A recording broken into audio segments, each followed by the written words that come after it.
Kinumpronta na nga nito ni Minchi itong ang sina Freddy at si Dara. Ngunit hindi pa nga rin ang tungkol nga sa ugnayan nga nila.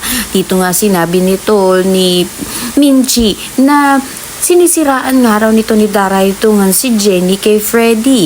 Kaya naman nagkamali nga siya ng kutob. Ngunit magkakaroon pa rin nga siya ng pagmamatsyag na kung saan dalawa nga na umalis sa katabi nga ni Vanna na kung saan ikakagulat nga ni Minchi ang matutuklasan nga niya sa ugnayan ng dalawa. Sa kabilang banda naman nga patuloy nga ang pagseselusan sa pagitan nga nito ni na Jenny at ni Nate dahil nakita nga nito ni Jenny itong ang si Nate na iba nga ang sinayaw kundi si Kendall. Ganito rin naman nga nararamdaman nito ni Nate dahil na nga rin sa nakikita niya palagi na magkasama sila nito ni Akira. Samantala muli ngang ibibigay nito ni Jenny ang lahat sa kanyang pagkakanta.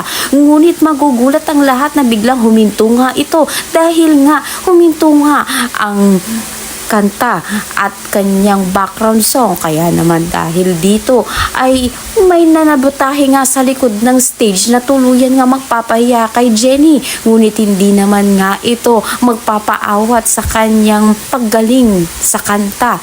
At makikita nga nito ni Minchi na naroon nga ang dalawa na si Freddy at ito nga si Dara na naglalampungan. Kaya naman huminto nga ang tugtog. Kaya dito nagulantang itong ang dalawa at nakita nga sila nito ni Minchi. Kaya naman pakatutukan nga natin dito kung posible nga ba na dahilan nga ng pagtigil ng kanta nito ni Jenny ay ito nga si Dara at ito nga si Freddy.